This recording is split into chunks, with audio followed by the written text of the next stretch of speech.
Hello everyone. अध्याय 29 भारतीय राष्ट्रीय कांग्रेस था, जो पिछले वीडियो में मैंने आपको पढ़ा रखा है।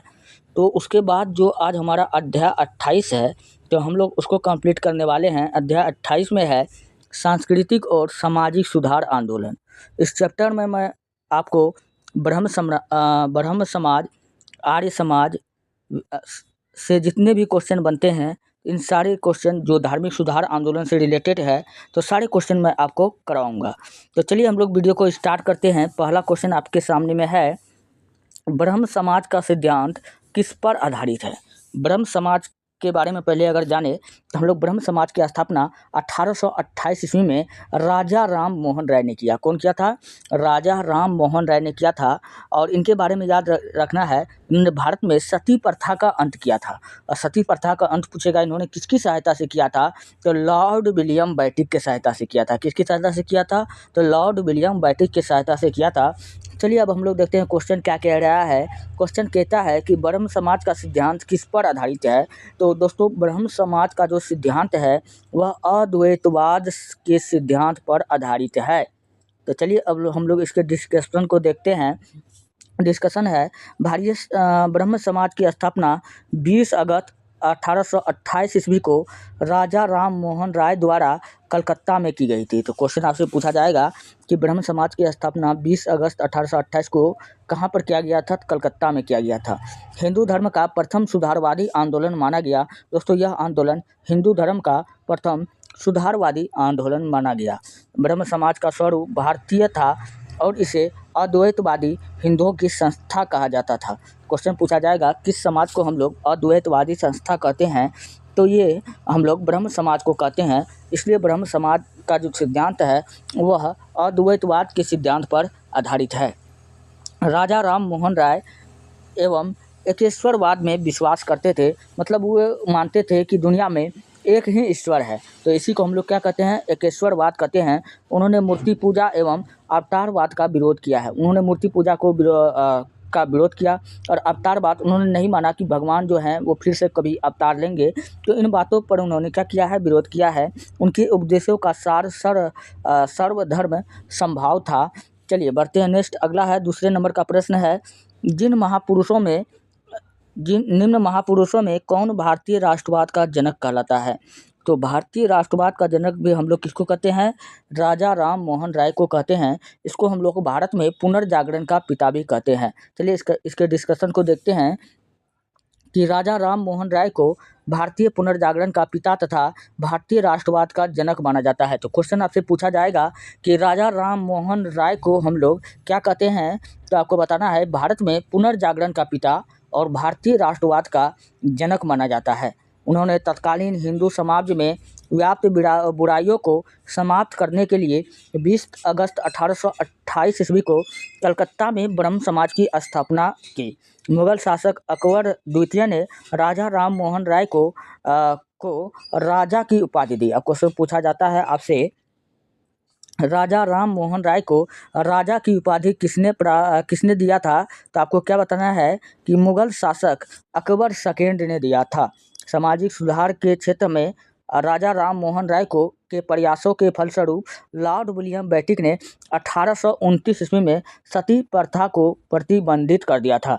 अच्छा, तो मैंने आपको पीछे भी फर्स्ट क्वेश्चन का डिस्कशन जब मैंने किया था तो आपको मैंने बताया था कि राजा राम मोहन राय ने सती प्रथा का अंत किया था। कब किया था? 1829 ईस्वी में। और इस समय पूछेगा कि भारत का जो उस समय वायसराय था कौन था, तो आपको क्या बताना है? लॉर्ड विलियम बेटिक था। अच्छा, ये सती प्रथा का अंत के बारे में मैं आपको कहानी बता देता हूँ कि राजा राम मोहन राय का एक भाई था जिसका नाम था जगमोहन राय। क्या नाम था? जगमोहन राय। जब जगमोहन राय के बीवी को जिंदा आग में जला दिया गया था। पहले के ज़माना में सती प्रथा में होता था कि जिन स्त्रियों का पति मर जाता था तो उनको जिंदा आग में जला दिया जाता था। वो चीखे और चिल्लाए ना, इसके लिए ढोल एवं नगाड़े का प्रबंध किया जाता था। जब इनकी भाभी को जब जिंदा जला दिया तो राजा राम मोहन राय को कहीं से इनको लगा कि यह चीज़ उचित नहीं हुआ है, जिसके बाद में उन्होंने सती प्रथा का विरोध किया और 1829 ईस्वी में लॉर्ड विलियम बेटिक की सहायता से सती प्रथा को भारत में क्या करवा दिया? बैन करवा दिया। चलिए बढ़ते हैं नेक्स्ट। अगला प्रश्न है, प्रार्थना समाज का संस्थापक कौन था? दोस्तों, प्रार्थना समाज का जो संस्थापक था वो कौन था? रामचंद्र पांडुरंग। कौन था? रामचंद्र पांडुरंग, सॉरी, आत्मारंग पांडुरंग। कौन था? आत्मारंग पांडुरंग। इसलिए इसका ऑप्शन नंबर क्या हो जाएगा? सी बिल्कुल राइट हो जाएगा। प्रार्थना समाज की स्थापना बम्बई में केशव चंद्र सेन की प्रेरणा से 31 मार्च 1867 को हुई। क्वेश्चन पूछा जाता है आपसे कि प्रार्थना समाज की स्थापना कब हुआ था, तो आपको बताना है 31 मार्च 1867 को हुआ था। पूछेगा कब हुआ था, तो आपको बताना बम्बई में हुआ था। किसकी प्रेरणा से हुआ था? तो केशव चंद्र सेन की प्रेरणा से हुआ था। और केशव चंद्र सेन को हम लोग कहते हैं महाराष्ट्र का सुकरात। क्वेश्चन पूछा जाएगा कि महाराष्ट्र के सुकरात कौन था, तो केशव चंद्र सेन था। और केशव चंद्र सेन की बात अगर किया जाए, महाराष्ट्र के सुकरात के बारे में हम लोग किसको कहते हैं? केशव चंद्र सेन को कहते हैं। अगर सुकरात पूछेगा कौन था, तो ये सिकंदर के गुरु पूछेगा कौन था भैया? अरस्तु था। अरस्तु का गुरु पूछेगा प्लेटो था। और प्लेटो का गुरु कौन था? सुकरात था। तो आपको इतना याद रखना है। चलिए, नेक्स्ट है प्रार्थना समाज के द्वारा विधवा विवाह। उस समय दोस्तों विधवा विवाह और स्त्री शिक्षा, स्त्री पुरुष पुनर्विवाह की आयु में वृद्धि जैसे महत्वपूर्ण मुद्दे को उठाया गया। पहले के ज़माना में विधवा का शिक्षा, स्त्री को शिक्षा और विधवा का विवाह ये सब निषेध माना जाता था, जिसके बाद में राजा राम मोहन राय की सहायता से इन सब को फिर से चालू कर दिया गया। जाति प्रथा के भेदभाव को समाप्त करने का इन्होंने काफ़ी ज़्यादा प्रयत्न भी किया, ये भी बात आपको याद रखना है। चलिए, तीसरे नंबर का प्रश्न हो चुका है। अब हम चौथे नंबर के प्रश्न की ओर बढ़े तो अगला क्वेश्चन है कि स्वामी दयानंद सरस्वती ने आर्य समाज की स्थापना कब और कहाँ किया था? तो स्वामी दयानंद सरस्वती ने आर्य समाज की स्थापना 1875 ईस्वी में भैया बम्बई में किया था। कहाँ किया था? मुंबई में किया था। इसका ऑप्शन नंबर 1 क्या हो जाएगा? बिल्कुल राइट हो जाएगा। अगर मुंबई के बारे में अगर मैं आपको और भी जानकारी दूँ तो आपको याद रखना है, यहाँ पर सर्वाधिक काली मिट्टी होता है और काली मिट्टी में सर्वाधिक कपास का खेती होता है। और कपास से क्या बनता है?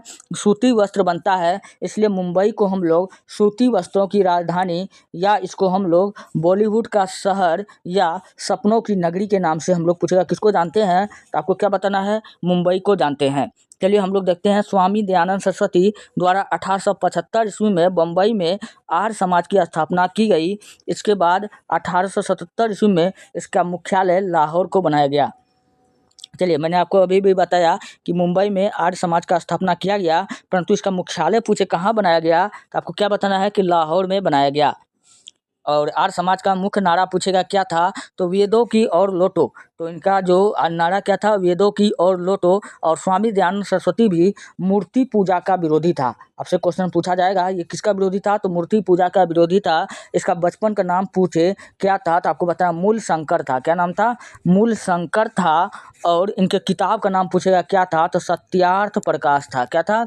सत्यार्थ प्रकाश था। चलिए, इसका किताब का नाम पूछे क्या था भैया, तो सत्यार्थ प्रकाश था। चलिए, अब बढ़ते हैं आगे। इनके बारे में अगर और भी बात किया जाए तो इन्होंने वेदों की और लौटों का नारा दिया। इन्होंने अपने उपदेश का प्रचार आगरा से प्रारंभ किया तथा झूठे धर्मों का विखंडन करने के लिए पाखंड खंडिना पताका लहराया। आर्य समाज ने छुआछूत और जाति प्रथा का विरोध किया, परंतु वर्ण व्यवस्था का समर्थन था। अच्छा, वर्ण कितना होता है? 4 होता है। तो प्राचीन काल में जो वर्ण व्यवस्था था वो 4 था। पूछेगा कौन कौन था, तो सबसे पहले ब्राह्मण, जो माना जाता था कि ब्रह्मा के माइंड से यानी दिमाग से पैदा हुआ है।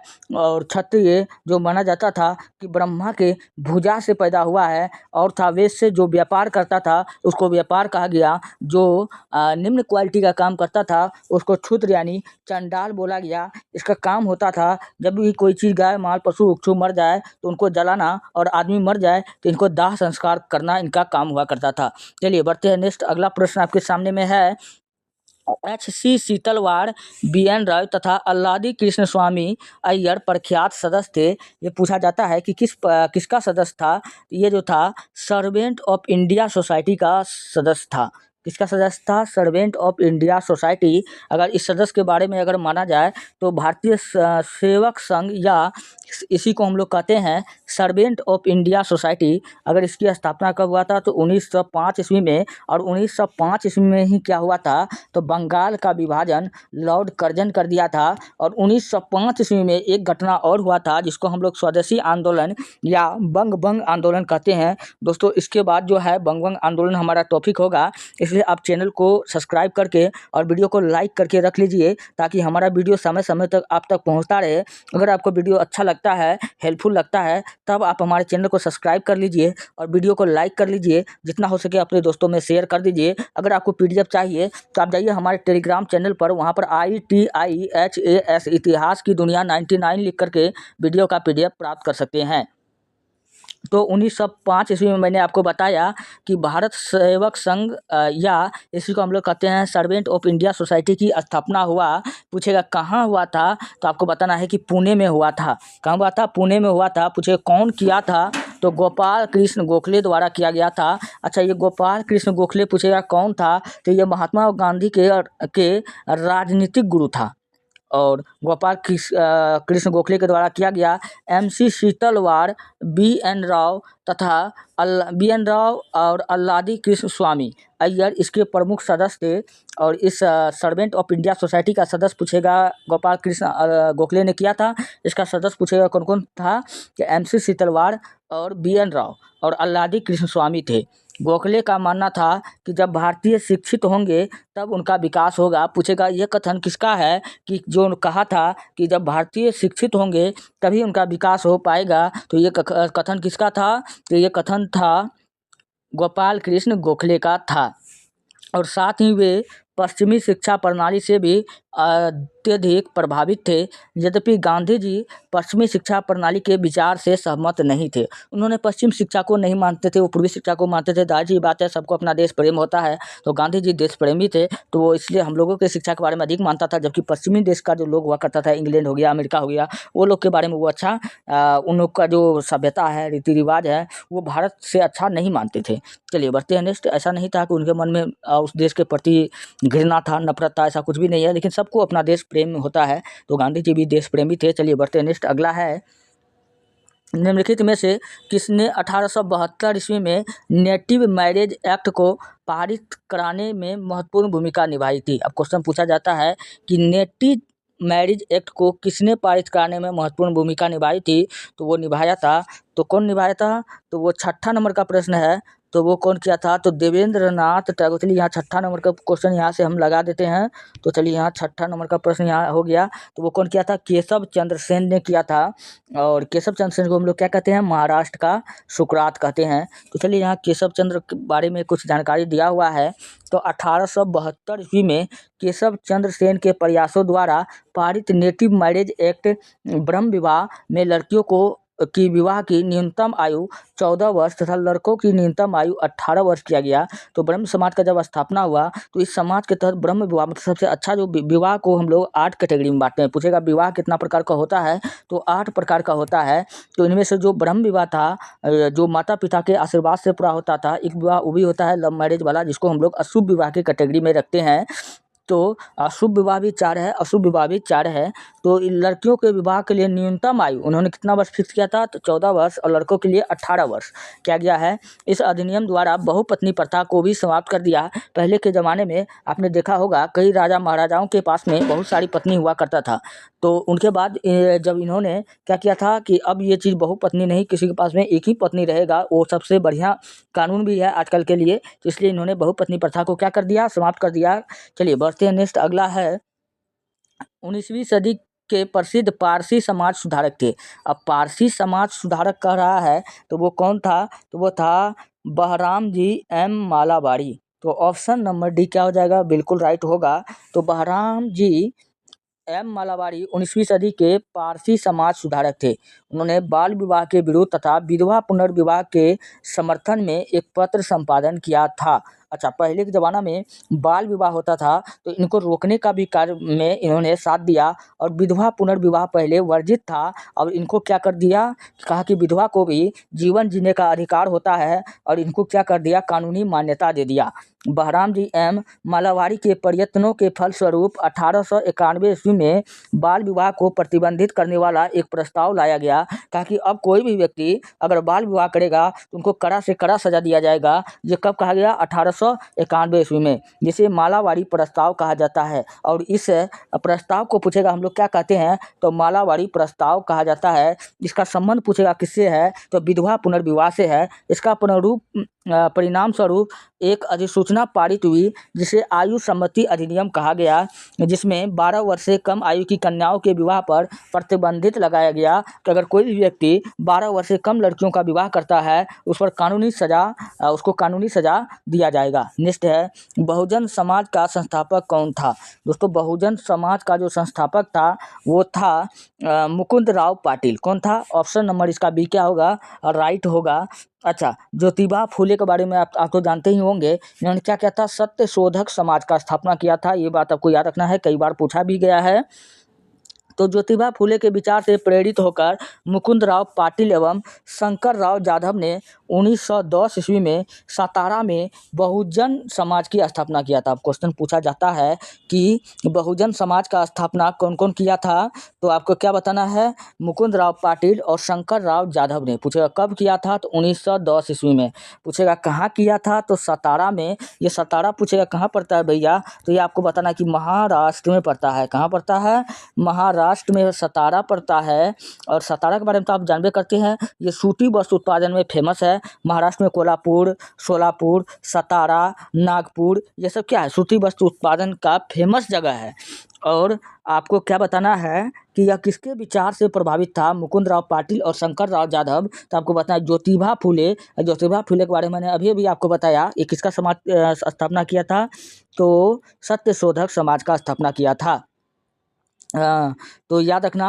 और इसका उद्देश्य पूछेगा क्या था? कांग्रेस तथा ब्राह्मणवाद का विरोध करना था। जो ब्राह्मणवादी विचार था इनका विरोध करना। कोल्हापुर के साहू महाराज ने ब्राह्मण दरबारियों के साथ विवादों के कारण इस आंदोलन का समर्थन किया था। चलिए बढ़ते हैं नेक्स्ट। अगला प्रश्न है, पिछड़े वर्गों का उत्थान किसका मुख्य उद्देश्य था? अब पिछले वर्गों का क्या होना चाहिए? विकास होना चाहिए। ये किसका मूल उद्देश्य था? तो आपको बताना है सत्य शोधक समाज। मैंने अभी भी बताया था इसका स्थापना कौन की थी, तो ज्योतिबा फुले ने की थी वर्ष 1873 में। कब किया गया? 1873 में पिछड़े वर्ग के उत्थान के लिए सत्य शोधक समाज की स्थापना किया गया। इस आंदोलन का उद्देश्य दलित एवं निम्न जाति के लोगों का कल्याण करना, उन्हें समाज की मुख्य धारा से जोड़ना था। उन्होंने स्त्रियों की स्थिति सुधारने और उनकी शिक्षा के लिए 1848 ईस्वी में एक स्कूल खोला। वे बाल विवाह विरोधी और विधवा पुनर्विवाह के समर्थक थे। चलिए नेक्स्ट अगला है, निम्नलिखित युग्मों में से कौन सुमेलित नहीं है? अब यहाँ पर देखिए, राजा राम मोहन राय ने, आपको पता होगा कि 1828 ईस्वी में क्या किया था? ब्रह्म समाज का स्थापना किया था। तो ये बिल्कुल सही बात है। फिर ऑप्शन बी कहता है स्वामी दयानंद सरस्वती। तो भैया स्वामी दयानंद सरस्वती ने 1875 ईस्वी में आर्य समाज का स्थापना किया था।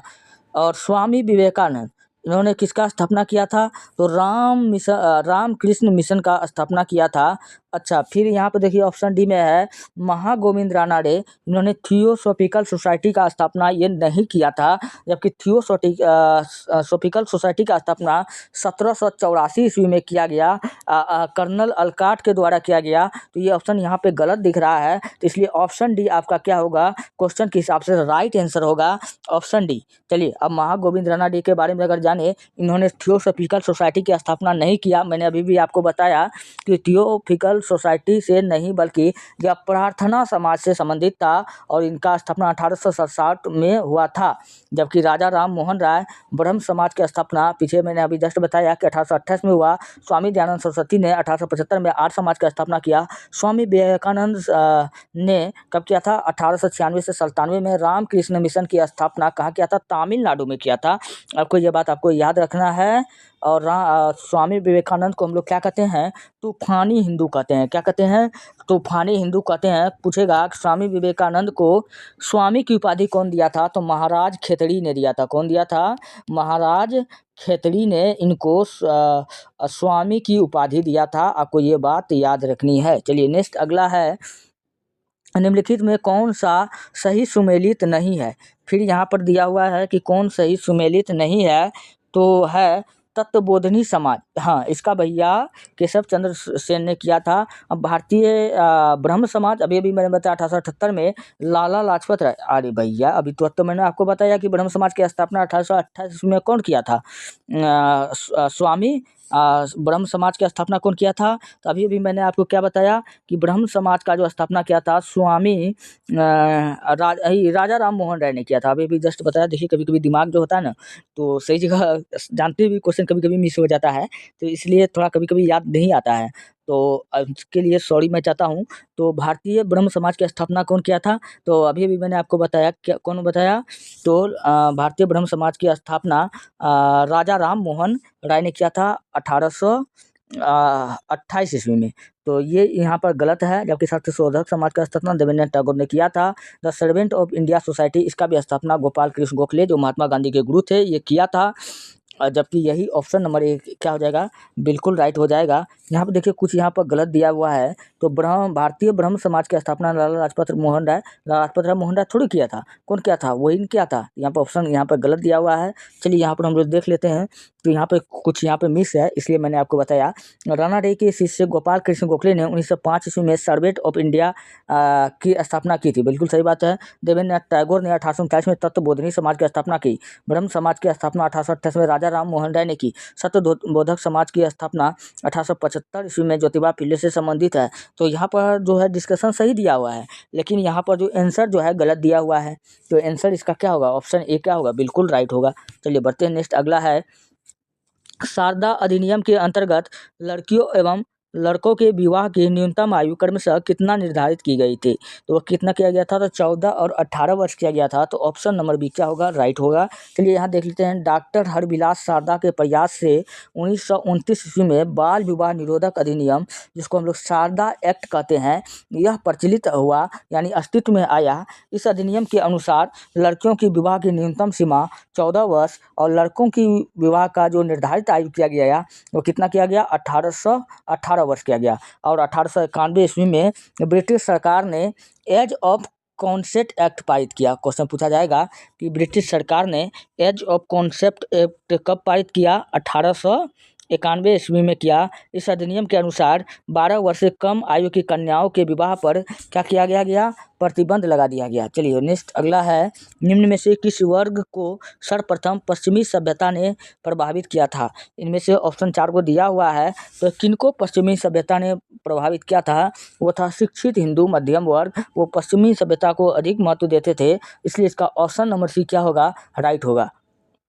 इनके डिस्कशन को अगर देखें तो सर्वप्रथम पश्चिमी सभ्यता ने शिक्षित हिंदू मध्यम वर्ग को प्रभावित किया। 19वीं सदी को भारत में धार्मिक एवं सामाजिक पुनर्जागरण की सदी माना गया। हिगल ने कहा है कि पुनर्जागरण के बिना कोई भी धर्म सुधार संभव नहीं है। अब क्वेश्चन आपसे पूछा जाएगा कौन कहा था कि पुनर्जागरण के बिना कोई भी सुधार संभव नहीं है? तो हिगल है। अच्छा, भारत में पुनर्जागरण के पिता पूछे किसको कहा जाता है? तो राजा राम मोहन राय को कहा जाता है। आधुनिक सामाजिक धार्मिक आंदोलन नवीन पाश्चात्य समतावाद, वैज्ञानिक मानसिकतावाद और तर्कवाद और मानवतावाद पर आधारित था। नेक्स्ट है, किसने कहा कि यदि भगवान अस्पृश्यता को सहन करते हैं तो मैं उन्हें कभी भगवान नहीं मानूंगा? अब अस्पृश्यता का अर्थ क्या मतलब होता है? छुआछूत। तो छुआछूत प्राचीन काल में बहुत हुआ करता था। तो यह बात कौन बोला था? बाल गंगाधर तिलक ने बोला था। और बाल गंगाधर तिलक को हम लोग क्या कहते हैं? लोकमान्य कहते हैं। क्या कहते हैं? लोकमान्य कहते हैं। जबकि लोकनायक हम लोग किसको कहते हैं? जयप्रकाश नारायण को कहते हैं। लोक हितवादी पूछेगा किसको कहते हैं? तो गोपाल हरि देशमुख को कहते हैं। अब इनके डिस्कशन को हम लोग पढ़ते हैं। वो एक्स्ट्रा प्रश्न था। अब डिस्कशन इसका है, बाल गंगाधर तिलक स्वतंत्र आंदोलन के एक सक्रिय नेता था और इन्होंने प्रायः इनको क्या कहा जाता था? लोकमान कहा जाता था। वो भारत का बेताज बादशाह आदि नामों से जाना जाता है। क्वेश्चन पूछेगा कि भारत का बेताज बादशाह किसे कहा जाता है? तो इन्हीं को कहा जाता है, बाल गंगाधर तिलक।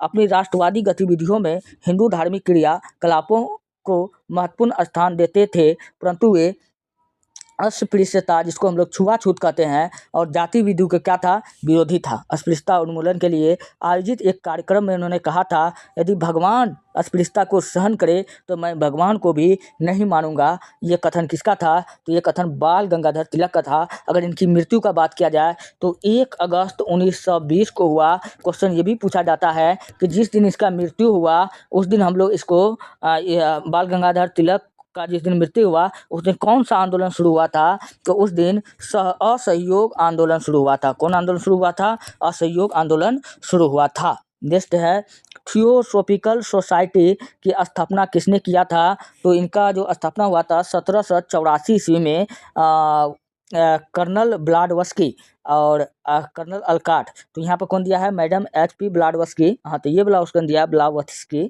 तो ऑप्शन ए क्या हो जाएगा? बिल्कुल राइट हो जाएगा। 1875 से न्यूयॉर्क में रूसी महिला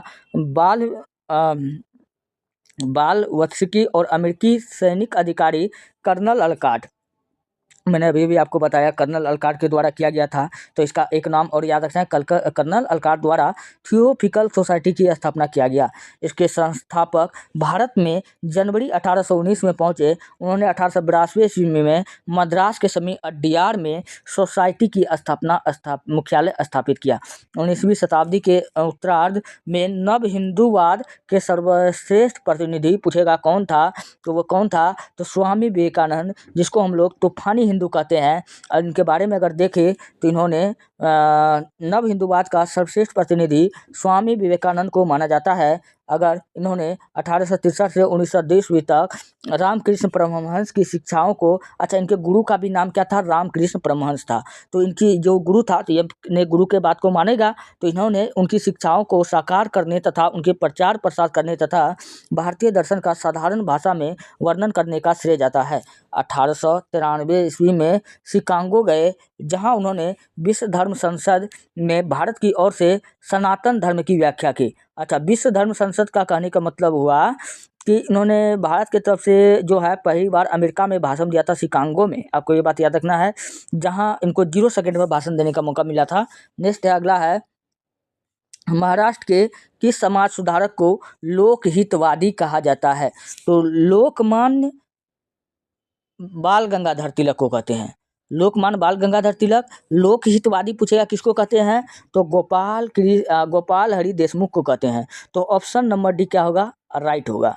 हाँ, लोकनायक पूछेगा किसको कहते हैं? जयप्रकाश नारायण को कहते हैं।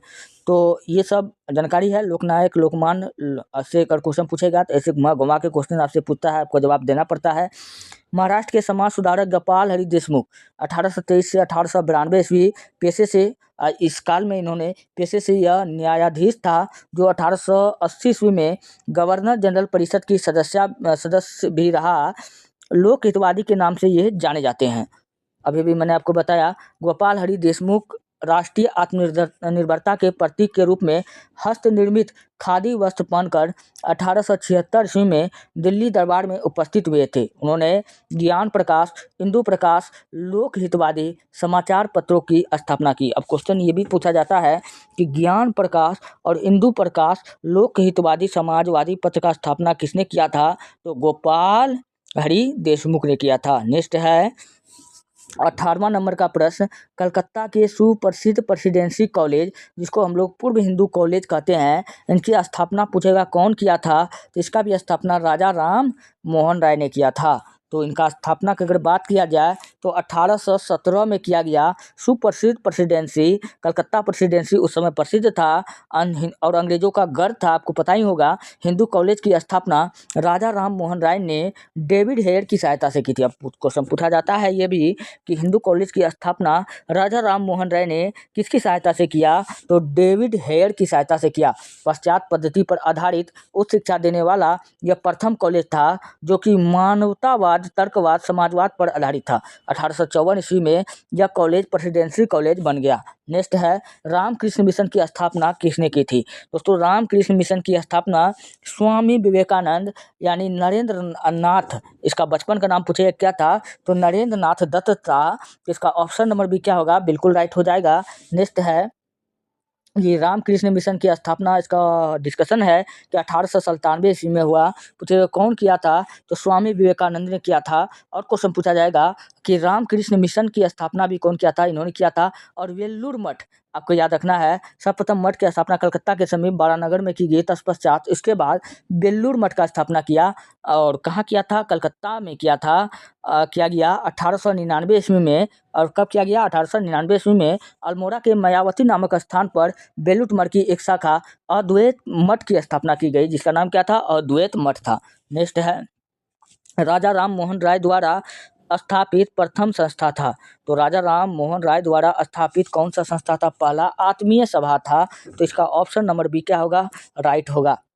राजा राम मोहन राय ने वर्ष 1814 से 15 में कलकत्ता में आत्मीय सभा की स्थापना की। क्वेश्चन पूछा जाएगा कि राजा राम मोहन राय ने आत्मीय सभा की स्थापना कब किया था, तो 1814 से 15 में किया था। पूछेगा कहाँ किया था, कलकत्ता में किया था। इस संस्था का उद्देश्य पूछेगा क्या था, एकेश्वरवाद के मत का प्रचार करना एवं दर्शन एवं सामाजिक सुधार पर चर्चा करना था। तो एकेश्वरवाद का मतलब होता है कि दुनिया में एक ही ईश्वर है। यह अवधारणा किसका था, तो राजा राम मोहन राय का ही था। दर्शन एवं सामाजिक सुधार, उस समय हिंदू धर्म में कई सारी बुराइयां हुआ करता था, पाखंड हुआ करता था, उन सबों को सुधार करने के लिए इन्होंने यह किया था।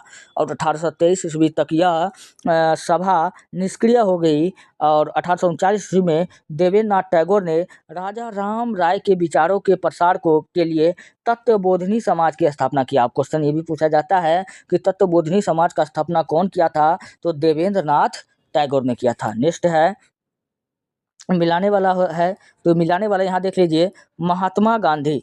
यहाँ पे कुछ दिया हुआ है, पत्रिका दिया हुआ है, ये सब क्या है, पत्रिका है। तो महात्मा गांधी मिलाने वाला दोस्तों, पहले तो मैं आपको बता दूं बहुत ईजी होता है। अगर 1 से 2 प्रश्न का अगर आपको याद है तो समझिए कि आपका क्वेश्चन सही हो जाएगा। तो बाल गंगाधर तिलक ने, महात्मा गांधी ने किसका किया था, तो महात्मा गांधी ने यंग इंडिया नामक पत्रिका का किया था। तो इसका क्या होने वाला है, तो कौन सही सुमेलित है, तो यहाँ पे कौन सही सुमेलित है हमको यही देखना है। अच्छा, महात्मा गांधी का तो यंग इंडिया है, ये है। बाल गंगाधर तिलक, तो बाल गंगाधर तिलक का यंग इंडिया नहीं है। तो बाल गंगाधर तिलक का कौन है, ये भैया केसरी है। क्या है, केसरी है। तो केसरी यहाँ होना चाहिए बाल गंगाधर तिलक के जगह पे, लेकिन यहाँ क्या है, यंग इंडिया। तो यही सही सुमेलित नहीं है। और एनी बेसेंट का कॉमनवेल्थ, ये तो सब कोई जानता है। एनी बेसेंट का क्या है, न्यू इंडिया। अच्छा, कॉमनवेल्थ तो ये है, साथ साथ याद है आपको क्या रखना है, न्यू इंडिया और कॉमनवेल्थ, ये दोनों पत्रिका किसका है, तो एनी बेसेंट का है। और भीमराव अंबेडकर का तो मुख्य नायक है, ये है। और इसका भीमराव अंबेडकर के किताब का नाम याद रख लीजिएगा, the annihilation of caste in India. ये पुस्तक किसका है, तो भीमराव अंबेडकर का है। तो ऑप्शन बी नंबर यही सही सुमेलित नहीं है। तो इस क्वेश्चन का राइट आंसर क्या हो जाएगा, ऑप्शन बी हो जाएगा। चलिए इसका डिस्कशन भी देखिए, सेम वही बात जो मैंने आपको बताया, कॉमनवेल्थ और न्यू इंडिया मैंने दोनों आपको बताया। दोनों किसका है, एनी बेसेंट का है, यंग इंडिया। अच्छा, महात्मा गांधी के टोटल 4 पत्रिका है, यंग इंडिया, नवजीवन, हरिजन, इंडियन ओपिनियन। ये चारों अगर पत्रिका अगर आपको याद आता है तो फिर आपको कहीं भी दिक्कत नहीं होगा। और केसरी की बात किया जाए तो मराठा और केसरी, बाल गंगाधर तिलक का केसरी भी था और मराठा भी था। आपको दोनों याद रखना है ताकि आपको कहीं भी दिक्कत ना हो। मुख्य नायक पूछेगा किसका था, तो ये भीमराव अंबेडकर का था ही। चलिए नेक्स्ट है, अगला है, भारत का प्रथम आधुनिक पुरुष किसे माना जाता है। तो भारत का प्रथम आधुनिक पुरुष हम लोग किसको मानते हैं, तो राजा राम मोहन राय को मानते हैं। और नाना साहब को हम लोग क्या कहते हैं, धोदू पंत कहते हैं। एहो ह्यूम, इन्होंने कांग्रेस की स्थापना किया था। और जबकि इस क्वेश्चन का राइट आंसर क्या मैंने आपको बताया, ऑप्शन सी बताया। चलिए यहाँ देखते हैं, राजा राम मोहन राय को प्रथम आधुनिक पुरुष तथा युगदूत कहा गया। इन्हें भारतीय पुनर्जागरण का पिता पीछे बता के आए हैं। भारतीय राष्ट्रवाद का पैगंबर भी इनको कहा जाता है। अतीत और भविष्य के मध्य सेतु भी नहीं कहा जाता है। भारतीय राष्ट्रवाद के जनक भी इसी को कहते हैं। आधुनिक भारत का पिता भी हम लोग इसको कहते हैं। तो इतने सारे नाम से हम लोग किसको जानते हैं भैया, राजा राम मोहन राय को जानते हैं। चलिए अगला क्वेश्चन है, राजा राम मोहन राय को राजा की उपाधि किसने दी थी। तो पीछे मैंने डिस्कशन में आपको बताया कि अकबर सेकेंड ने दिया था। कौन दिया था, अकबर सेकेंड ने। इसलिए इस क्वेश्चन का राइट आंसर क्या हो जाएगा, अकबर सेकेंड हो जाएगा, ऑप्शन नंबर बी हो जाएगा। चलिए यहाँ पर देखते हैं इनके डिस्कशन को। अगर हम राजा राम मोहन राय को उपाधि मुगल बादशाह, और ये मुगल बादशाह था अकबर सेकेंड ने 1834 ईस्वी में दी थी। और इनका कार्यकाल मुगल बादशाह कब था, 1837 का कार्यकाल था। और इन्होंने उसको अकबर सेकेंड इन्होंने इसको यह उपाधि दिया था। वे अकबर द्वितीय के द्वारा प्रदान उपाधि के साथ दूत के रूप में 1830 ईस्वी में ब्रिटेन के सम्राट विलियम चतुर्थ के दरबार में भेजे गए थे। जब इनका वेतन को बंद कर दिया गया तो अकबर सेकेंड ने किसको भेजा था, इंग्लैंड। तो किसको भेजा था? राजा राम मोहन राय को भेजा था। और राजा राम मोहन राय इंग्लैंड गए और ब्रिस्टल इंग्लैंड में इनकी ही मृत्यु 1800 आते वक्त इनका मृत्यु हो गया था 1833 ईस्वी में। तो क्वेश्चन पूछा जाता है कि विदेश में मरने वाला नेता कौन था? तो राजा राम मोहन राय। कब इनकी मृत्यु हुई? तो 1833 ईस्वी में हुई। और राजा राम मोहन राय का पूछेगा कि ब्रिस्टल इंग्लैंड में जब मृत्यु हुई ये किस रोग के कारण हुआ था? तो मेनिनजाइटिस रोग हुआ। क्वेश्चन पूछा जाता है साइंस में कि मेनिनजाइटिस रोग किससे संबंधित है? तो यह रोग मस्तिष्क में होता है, तो यह मस्तिष्क से संबंधित है। नेक्स्ट है अगला प्रश्न, निम्नलिखित पर विचार कीजिए। कलकत्ता यूनिटेरियन कमेटी और कौन है? Tabernacle of new dispensation, Indian reform association. Keshav Chandra का संबंध इनमें से कौन जो है, जो केशव चंद्र का इनका संबंध है? तो केशव चंद्र का संबंध हम लोग जानते हैं कि टेबरनेल ऑफ डिफिसेंजेंस और इंडियन रिफॉर्म एसोसिएशन। इसके बाद तो पीछे बता के आया था, इसके बारे में नहीं बताया था, तो अब जान लीजिए। तो इसका केवल 2 और 3 क्या हो जाएगा? बिल्कुल राइट हो जाएगा। ऑप्शन नंबर बी क्या होगा? राइट होगा। और केशव चंद्र के बारे में यहाँ हम लोग जान लेते हैं। यह एक महान समाज सुधारक तथा राष्ट्रवादी व्यक्ति थे, मतलब देश के प्रति इनका अटूट आस्था था। 24 जनवरी 1868 ईस्वी में केशव चंद्र ने टेबरनेकल ऑफ न्यू डिस्पेंसन नामक संघ की स्थापना की। केशव चंद्र सेन ने 29 अक्टूबर 1870 को इंडियन रिफॉर्म एसोसिएशन नामक संस्था का गठन किया। इसकी सदस्यता सभी जाति और धर्म के लोगों के लिए खुली थी, जबकि कलकत्ता यूनिटेरियन कमेटी का गठन 1823 ईस्वी में हुआ था। राजा राम मोहन राय, द्वारकानाथ टैगोर एवं विलियम एडम द्वारा किया गया था। नेक्स्ट है अगला, ब्रह्म समाज का सिद्धांत आधारित है। तो ब्रह्म समाज का जो सिद्धांत आधारित है वो एकेश्वरवाद के सिद्धांत पर आधारित है, मतलब यह एक ईश्वर को मानता था। कई बार मैं पीछे आपको बता के आया हूँ। तो ब्रह्म समाज का सिद्धांत एकेश्वरवाद सिद्धांत के आधारित पर था। इनका स्थापना 1828 ईस्वी में पूछे किसके द्वारा किया गया था? तो राजा राम मोहन राय के द्वारा किया गया था। इनकी प्रमुख सिद्धांतों की अगर बात किया जाए तो यह मूर्ति पूजा का क्या था? विरोध था। और अवतारवाद को भी यह नहीं मानता था। सर्वभौम ईश्वर की उपासना पर इन्होंने बल दिया, मतलब सच्चे मन से जो ईश्वर की उपासना करता है वह ईश्वर को पा सकता है। तो इन बातों पर इन्होंने क्या किया था? बल दिया था। नेक्स्ट है अगला, निम्न में से किसे राजा राम मोहन राय के धार्मिक सामाजिक विचारों के विरोध में प्रारंभ किया गया? तो राजा राम मोहन राय के धार्मिक सामाजिक विचारों के विरोध में प्रारंभ किया गया वो कौन था? समाचार चंद्रिका, समाचार पत्र चंद्रिका था। तो ऑप्शन नंबर बी क्या होगा? राइट होगा। समाचार पत्र चंद्रिका का संपादन पूछेगा कौन किया था? तो राजा राम मोहन राय के धार्मिक एवं सामाजिक विचारों के विरोध स्वरूप प्रारंभ किया गया था। इनका विरोध करना ही इनका लक्ष्य था। इसके संपादक भवानी चरण बंदोपाध्याय थे, जो पूरब में संवाद कॉमेडी के भी संपादक थे। क्वेश्चन पूछा जाएगा कि संवाद कॉमेडी के संस्थापक कौन थे? तो आपको क्या बताना है? भवानी चरण बंदोपाध्याय थे। नेक्स्ट है, व्यवहारिक वेदांत के प्रतिपादक कौन थे? व्यवहारिक वेदांत के प्रतिपादक कौन था? तो वो था विवेकानंद था, जिनको स्वामी की उपाधि महाराज खितरी ने दिया था। तो व्यवहारिक वेदांत का अर्थ होता है धर्म के वेदांत को व्यवहारिक होना चाहिए, जिसमें समान लोग भी आसानी से इनका पालन कर सके। इसके प्रतिपादक स्वामी विवेकानंद है। विवेकानंद ने 10 नवंबर 1896 को लंदन धर्म सम्मेलन, जिसको हम लोग विश्व धर्म सम्मेलन कहते हैं, शिकागो में इन्होंने भाग लिया था। अपने भाषण में व्यवहारिक वेदांत के विषय में इन्होंने चर्चा की थी। नेक्स्ट है अगला है, ब्रिटिश साम्राज्य पूरी तरह से लड़खड़ा चुका है, हर तरह से भ्रष्ट, अत्याचारी व हीन है। यह कथन किसके द्वारा दिया गया था? यह कथन दिया गया था सिस्टर निवेदिता। किसके द्वारा दिया गया था?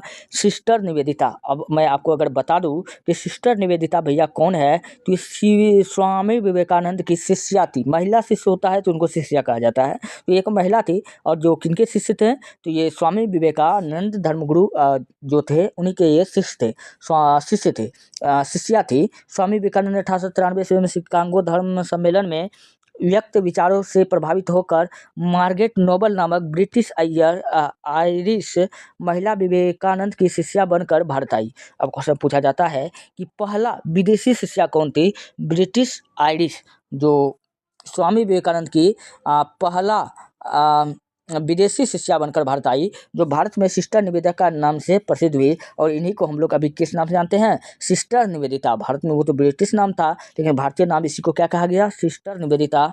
इन्होंने ब्रिटिश और ये कहाँ की थी, इंग्लैंड की थी। इन्होंने ब्रिटिश साम्राज्य से सड़ा हुआ व भ्रष्ट कहा था। और ये स्वाभाविक बात है कि स्वामी विवेकानंद से ही जब ब्रिटिश साम्राज्य को सड़ा हुआ कहा तो ये इनकी बातों को क्या किया, समर्थन दिया, जो ब्रिटिश को नहीं मानते थे। नेक्स्ट है, इनमें किसने कहा था, अच्छा शासन स्वशासन का स्थापन नहीं है, अच्छा शासन स्वशासन का स्थापन नहीं है, यह बात कौन कहा था, स्वामी दयानंद सरस्वती। इसके बारे में मैंने बताया। 1875 ईस्वी में आर्य समाज का स्थापना किया था। इनका बचपन का नाम मूलशंकर, इनकी किताब का नाम पूछेगा कौन है तो सत्यार्थ प्रकाश है। इनका नारा पूछेगा क्या है तो वेदों की और लोटो है। बचपन का नाम मूलशंकर था। इसका ऑप्शन नंबर सी फिलहाल राइट होगा। देखते हैं इसके बारे में क्या दिया हुआ है। स्वामी दयानंद सरस्वती के अनुसार बुरे से बुरा देशी राज अच्छे से अच्छे विदेशी राज्य से श्रेष्ठ हैं, लेकिन उन्होंने ही सर्वप्रथम स्वराज शब्द का प्रयोग किया था। क्वेश्चन पूछा जाएगा, स्वराज शब्द का सर्वप्रथम प्रयोग कौन किया था तो स्वामी दयानंद सरस्वती ने किया था। वेलेंटाइन श्योर ने आर्य समाज, बाल गंगाधर तिलक एवं लॉर्ड कर्जन को भारतीय अशांति का जनक कहा था। अब देखिए भैया, स्वाभाविक सी बात है, वेलेंटाइन श्योर जो विदेश के हैं तो ये स्वामी विवेकानंद सरस्वती को अच्छा नहीं मानेंगे क्योंकि वो कट्टर हिंदुवादी थे।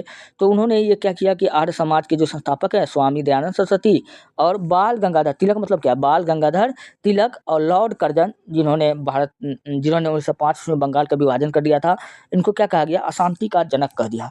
वेद समाज का संस्थापक पूछेगा निम्न में से कौन था दोस्तों, वेद समाज का जो संस्थापक पूछे कौन था तो शिव नारायण अग्निहोत्री। इसका ऑप्शन नंबर सी क्या होगा, राइट होगा, शिव नारायण अग्निहोत्री। और इनके बारे में अगर बात किया जाए शिव नारायण अग्निहोत्री के बारे में तो देव समाज की स्थापना ब्रह्म समाज के अनुयायी, ये ब्रह्म समाज का अनुयायी भी था, शिव नारायण अग्निहोत्री ने 1887 ईस्वी में लाहौर में की थी। पूछेगा कहाँ किया था, 1887 में लाहौर में किया था।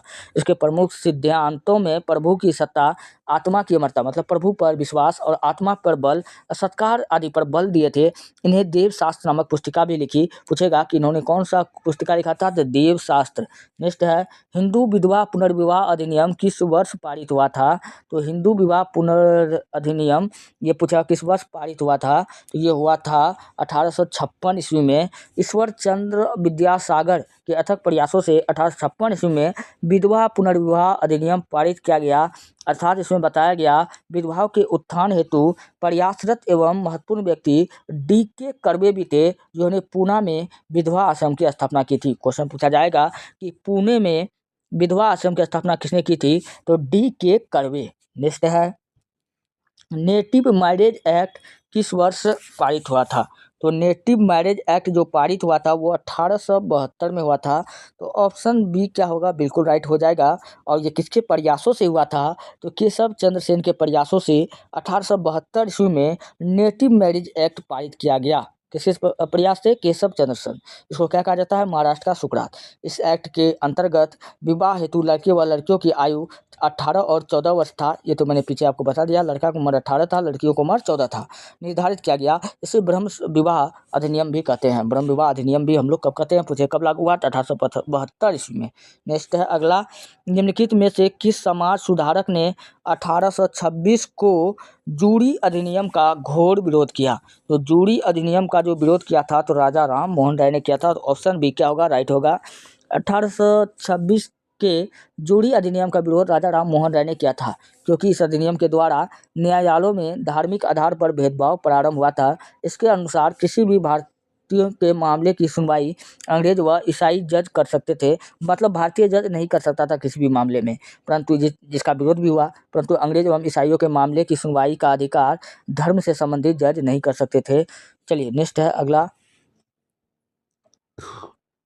सर्वेंट्स ऑफ इंडिया सोसाइटी की स्थापना किसने किया था तो हम सब जानते हैं, पीछे मैंने आपको बता करके भी आया हूँ कि इसका जो स्थापना गोपाल कृष्ण गोखले ने किया था। तो इनका स्थापना पूछेगा कौन किया था, गोपाल कृष्ण गोखले ने। पूछेगा कब किया था तो 1905 ईस्वी में किया था। पूछे गोपाल कृष्ण गोखले कौन था तो महात्मा गांधी के राजनीतिक गुरु था।